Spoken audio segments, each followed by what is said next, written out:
All right, chapter 2. And then, just before I went under, I suddenly stopped caring. I'd been clutching the empty bottle like grim death, I remember, as if I were holding on to life in a way. But quite soon, I didn't in the least mind going. I felt too tired somehow. Yet, if someone had shaken me and said, "Come on, you're not going, you're coming back," I really believe I should have started trying to make the effort, trying to get back. But nobody did, and so I just thought, oh well, here we go. It doesn't matter all that much. Curious sensation. Margaret Peel, small, thin, and bespectacled, with bright makeup, glanced at Dixon with a half smile. Around them was a grumble of half a dozen conversations.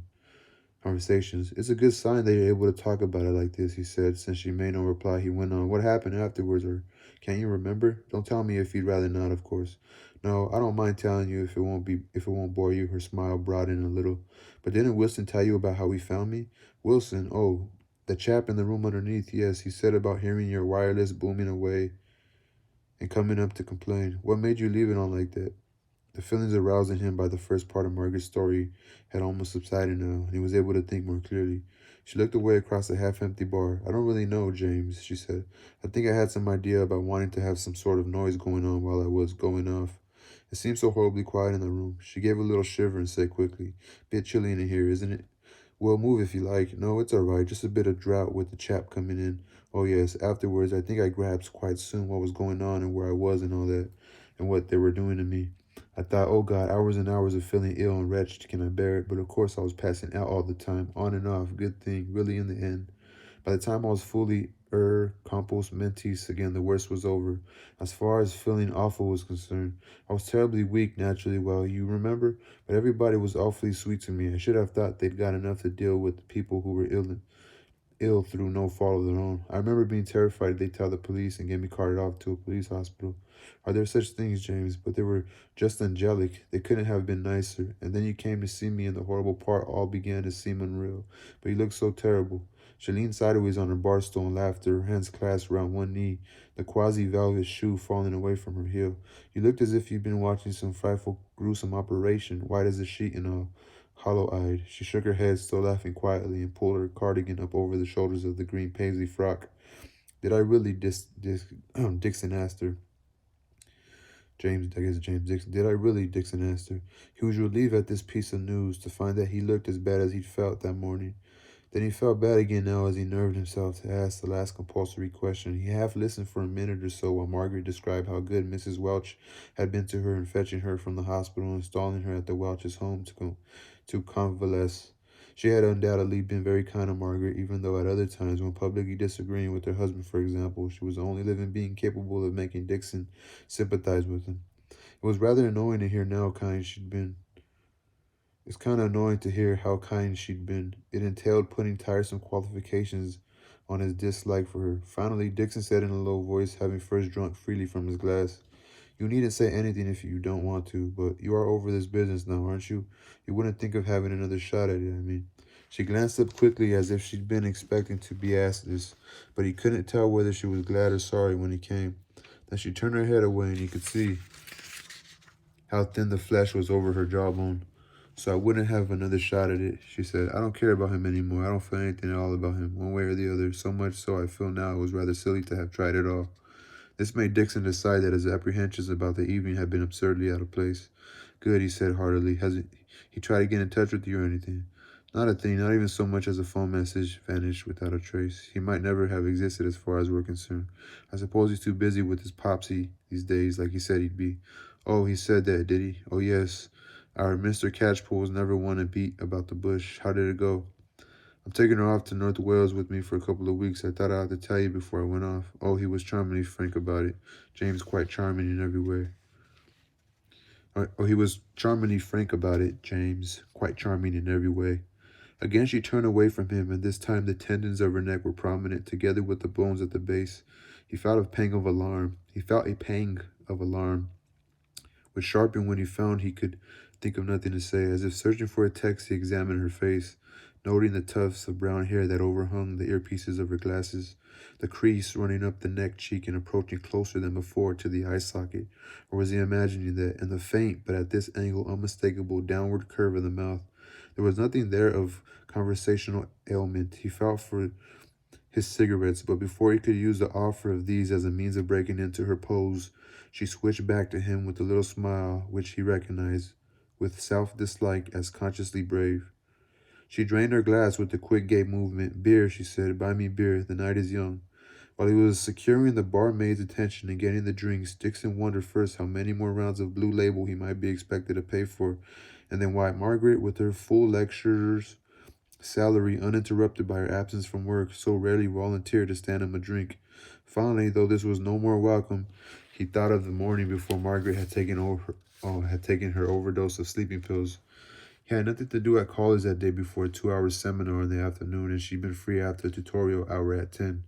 After coffee at 7 pence, a cup in a recently okay. After coffee at 7 pence, a cup in a recently opened and now flourishing restaurant, they'd gone to a chemist where she wanted to buy a few things. One of the things had been a new bottle of the sleeping pills. He could remember exactly how she looked dropping the bottle and its sealed white wrapper into her handbag and glancing up to say, "If you got nothing better to do tonight, I'll be brewing up about 10. What about dropping in for an hour?" He said he would, meaning to turn up, but in the event he hadn't been able to get his next day's lecture written up in time, nor he realized had the prospect of another conference about catchpolls seemed inviting when 10 o'clock came. He said he would, meaning to turn up. In the early morning, Catchpole had called on Margaret to tell her he was finished with her, and at about 10 she'd eaten the whole bottle of pills. If he'd been there himself, Dixon thought now for the 1,000th time he had been able to prevent her, or if too late for that, to get her to the hospital a good hour and a half either earlier than the fellow Wilson had. He shied away from the image of what would have happened if Wilson hadn't bothered to go up to Margaret's room. What actually happened was much more unpleasant than anything he could have predicted that morning. The next time he'd seen her was in the hospital a week later. Pocketing the 8 pence change from his 2 florins, Dixon shoved one of the stem glasses along to Margaret. They were sitting at the bar of the Oak Lounge in a large roadside hotel not far from Welch's house.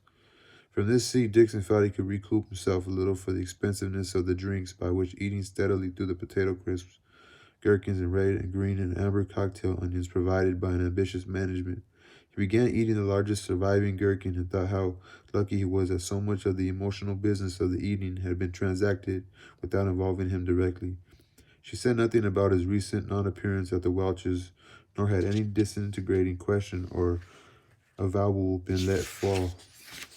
"By the way, James," Margaret said, holding the stem of her glass, "I want to say how awfully grateful I am to you for your tact these last couple of weeks. It has been good of you." Dixon alerted all his faculties. Conundrums that sounded innocuous or even pleasant were the most reliable sign of impending attack. The mysterious horseman sighted riding towards the bullion coach. "I didn't know I'd been all that tactful," he said in an uncolored tone. "Oh, just the way you've been keeping in the background. You were the only one who took the trouble to work it out, that I might prefer not to be bombarded with kind inquiries. And how are you feeling, my dear, after your unpleasant experience, etc.? Do you know old Mother Welch had people from the village who never even heard of me before, dropping in and ask how I was. It was really incredible, you know, James. They couldn't have been kinder, but I'll be awfully glad to get out of that place." It seemed genuine. She had been known to interpret some of his laziest or most hurtful actions or inactions in this light, though not, of course, as often as she interpreted some gesture of support as lazy or hurtful. Perhaps he could now begin to lead the talk somewhere else. "And he said something about you feeling ready to start work again soon," he said. "Of course, the exams will be on us before very long. Are you going to do anything at college before they start?" "Well, I shall see each of my classes once to answer any questions they may think worth putting. If the effort of thinking up questions won't turn their poor little brains, that is. But I shan't do any more than that this year, apart from marking the scripts. What'll really bring me back to normality will be the scripts. What'll really bring me back to normality will be getting away from the Netties, ungrateful as it may sound." She crossed her legs spasmodically. "How much longer are you thinking of staying there?" "Oh, not more than a fortnight, I hope. I want to get out before the summer vac anyway. It all depends how soon I can find somewhere to live." "That's good," Dixon said, his spirits rising as opportunity for greater honesty seemed to be approaching. "You'll be there next weekend, then." "What, for Nettie's arty get-together?" "Yes, of course. Why, you don't mean you're coming, do you?" "Yes, that's just what I do mean. The question was popped on the way down in the car. Why, what's so funny?" Margaret was laughing in the way Nixon had provisionally named to himself, the tinkle of tiny silver bells. He sometimes thought that the whole corpus of her behavior derived from translating such phrases into action. Before he could feel much irritation with himself or her, she said, "You know what you're in for, do you?" "Well, fine talk mostly. Well, fine talk mostly, I hoped. I can waffle with the best of them. What's been laid on, then?" She ticked the items off on her fingers. Part songs, a play reading, demonstration of some sword dance steps, recitations, a chamber concert. There's something else too, but I've forgotten it. "I'll remember in a minute," she went on, laughing. "Don't bother, that's enough to be going on with. My God, this is really serious. Then he must be going off his head at last. It's absolutely fantastic. Nobody'll come." "You're wrong there, I'm afraid. A chap from the third program promised to turn up, and a camera team from Picture Post. Several of the more prominent local musicians will appear, including your pal John's with." Dixon gave a throttled howl. "This can't be right," he said, draining his glass chokingly. "No more fantasy, please. They can't fit a gang like that into the house. Or are they going to sleep on the lawn and what? Most of them are just coming down on the Sunday for the day, according to Miss Nettie. There will be boarders, though, apart from you. John's is arriving on Friday evening, probably driven down with you. I'll strangle that little sod before I get into the same." "Yes, yes, of course, don't shout. One of the sons is coming too with this girl. The girl might be rather interesting. A ballet student, I gather." "A ballet student? I didn't know there were such things." "There are, apparently. This one's called Sonia Loosemore." "No, really, how do you know all this?" "I've heard nothing else from either of the Netties for the last week." I can imagine that. Dixon began looking towards the barmaid. "Then perhaps you can tell me why I've been asked." "They weren't very clear about that. Just to join in, I suppose. There are all plenty of things for you to do, I have no doubt at all. Look, Margaret, you know as well as I do that I can't sing, I can't act, I hardly can read, and thank God I can't read music. No, I know what it is. Good sign in a way. He wants to test my reactions to culture, see whether I'm a fit person to teach in the university, see. Nobody who can't tell a flute from a recorder can be worth hearing on the price of bloody cows under Edward III. He put 7 or 8 onions into his mouth and began crunching them. "But he's exposed you to culture before now, surely. Not such a heavy concentration as this looks like being. My God, what the hell does he think he's playing at? What's it all in aid of? I mean, it can hardly be all just for my benefit. He's got some ideas of an article or a wireless talk on the provincial culture group, you know. That stuff he came back from Manchester full of at Easter. That stuff he came back from Manchester full of at Easter. But he can't really think anyone will take him up, can he? Who knows what he really thinks? No, it's probably just an excuse for doing it. You know how he loves that sort of thing." "None better," Dixon said, again trying to catch the barmaid's eye. "You'll have to start finding out what he's got lined up for me so I can start thinking of reasons for not being able to do it." She laid her hand on his. "You can rely on me," she said in a soft voice. Dixon said quickly, "But how's he got hold of the BBC type and the Picture Post people? He must have got someone interested. I gather both lots are contacts of Bertrand's or perhaps his girls, but don't let's talk about it anymore. Can't we talk about ourselves? We got so much to say to each other, haven't we?" "Yes, of course," he said, trying to stuff comradeliness into his tone.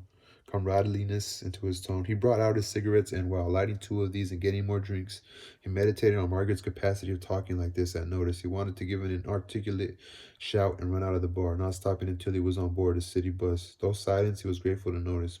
By the barmaid's nearness, Margaret was yet managing to keep up the pressure by intimate glances, even touching his knee with hers.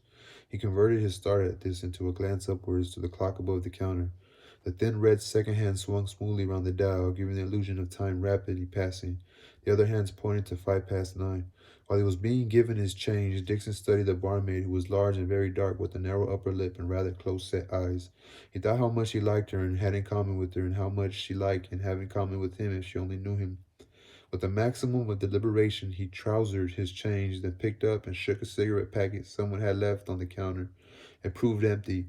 At his side, Margaret heaved the sigh which invariably preluded the worst avowals.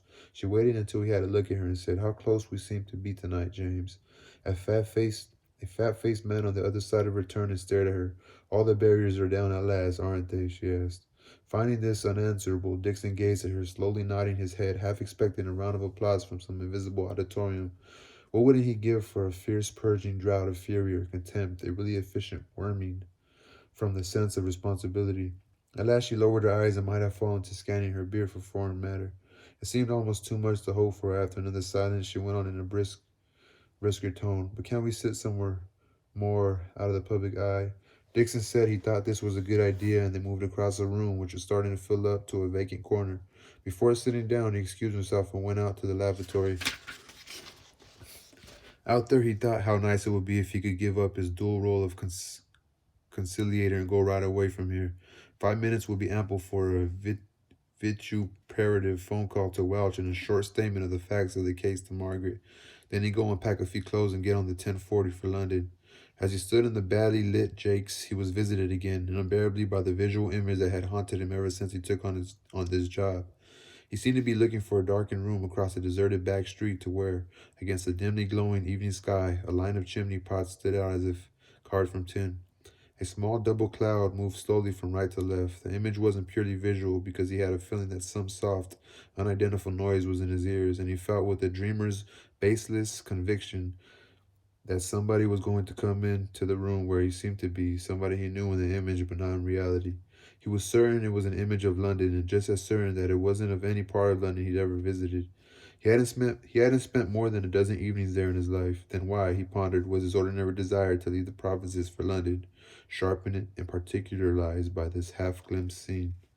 He walked doubtfully out of the lavatory without bothering to close his door, which was fitted with a compressed air delaying device. The cylinder of this having been unscrewed by some rioter, the door swung to at once behind him, just missing his rear heel. The effect in that short and narrow passage was like the discharge of a piece of ordnance. He seemed to catch a hoarse cry of alarm from inside the bar. More than ever, it was a moment to dart into the street and fail to return. But economic necessity and the call of pity were a strong combination. Topped up by fear, as both were, they were invincible. He went back through the polished door into the oak lounge. That was chapter 2. Peace.